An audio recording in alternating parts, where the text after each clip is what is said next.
In this video, we'll be adding and improving the materials in the game. It will involve adding a new material state called liquid, changing the way that the current materials move and look, adding more ways that the unit can interact with them, and a few other improvements to the engine, such as improving the way everything is scaled. The materials are now drawn with some texture, rather than a uniform color like before. The unit moves as it did before in empty space. However, as soon as it enters water, it slows down. By default, it still falls under gravity, but unlike an empty space, it can swim up by using the W key. If the ground below is destroyed, the water not only moves down, but flows to the side, just as you would expect. There is also empty space between each particle to give a more realistic spray effect. Once it flows into the space below, it fills it up, just as water should. The ceiling has red sand above it, and when it's destroyed, the sand falls into a pile.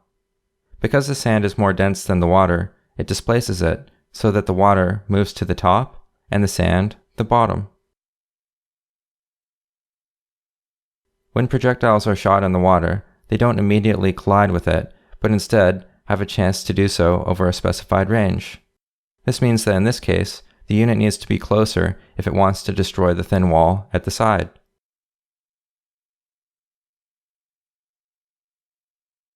When the sand isn't moving, the unit moves around it as if it were solid. When it's falling and piling up, the unit gets pushed out of the way. If it's falling very aggressively, there's a chance that the unit will get hurt and take damage.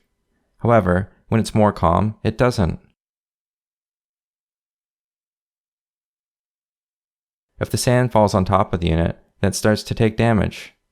It can then move around within it, just as it could before. However, unlike before, if it doesn't escape in time, it dies. The screen turns red, and the game pauses. If the game is in editing mode, a new unit can be added by pressing the Q key to select it, similar to how the materials are selected with the number keys, and then placed with the mouse. The screen then goes back to its original color, and the game resumes. The unit can then move again and finish the level.